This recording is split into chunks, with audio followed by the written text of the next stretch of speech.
Hello everyone, today is day 39 of solving a LeetCode problem every day, and today I'm going to be solving allow one function call. So I'm going to be switching gears a little today. I've been solving a lot of data structures and algorithm problems, but today I'm going to be solving a JavaScript question. So given a function fn, return a new function that is identical to the original one. However, it ensures that fn is called at most once. So the first time the return function is called, it should return the same result as fn. However, every subsequent time it is called, it should return undefined. So essentially what we're doing is we're going to be given some type of function. So let's say we're given a function that takes a, b, c as parameters and returns the value, which is a plus b plus c. What we want to do is create a function that returns a function that ensures that this can only run at most once. So we can call the once method on the function fn, and this returns a function right here. And then the first time we call it with 1, 2, 3, it should output 6 because 3 plus 2 plus 1 is 6. But the second time we call it, it should return undefined, and that's because we have already called the function. So this is how we're gonna do it. First of all, we're gonna start out by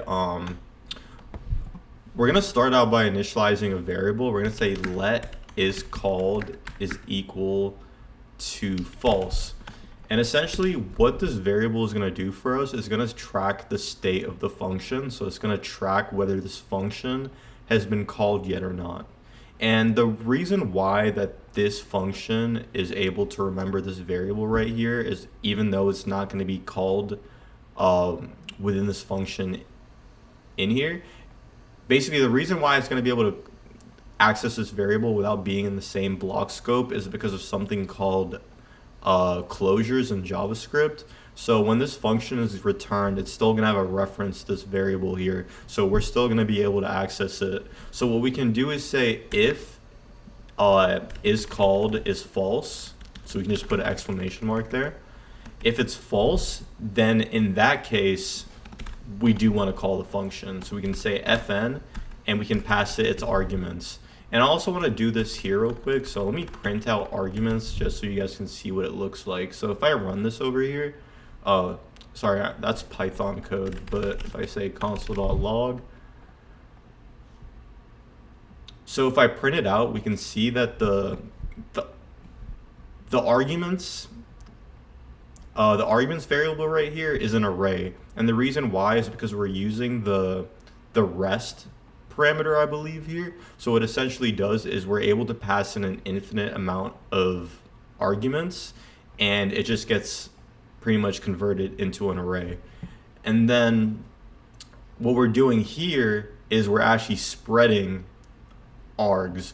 So here we're collecting all the arguments and sticking it into an array, but here we're basically spreading out the array and just passing in all the variables individually.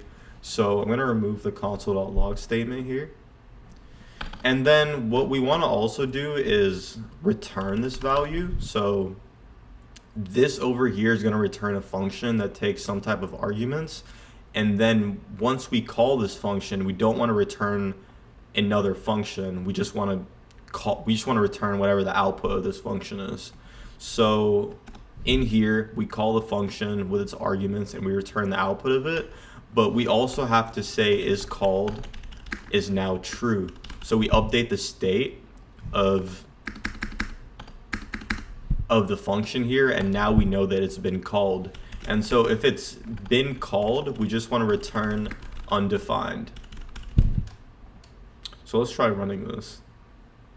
So let's see, our output says our first call is fine, but for some reason we're getting another call over here. So let's see what the problem is.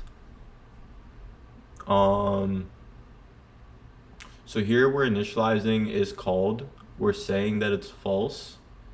And then if is called is false, we're updating it to true. And we are returning another function. And let's see, it seems like the same thing is happening here.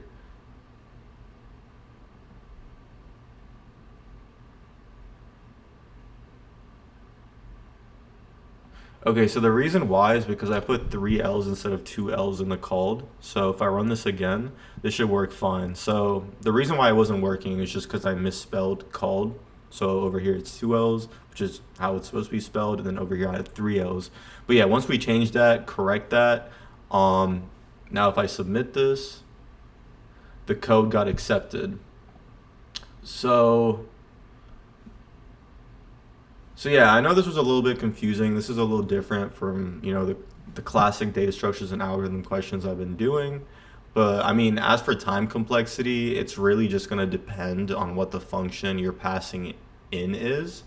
But like other than that, um, I guess spreading the args array and uh, turning it into array is also of linear time complexity. So that's something that you might want to keep in mind. But yeah, other than that, that's my solution for the day.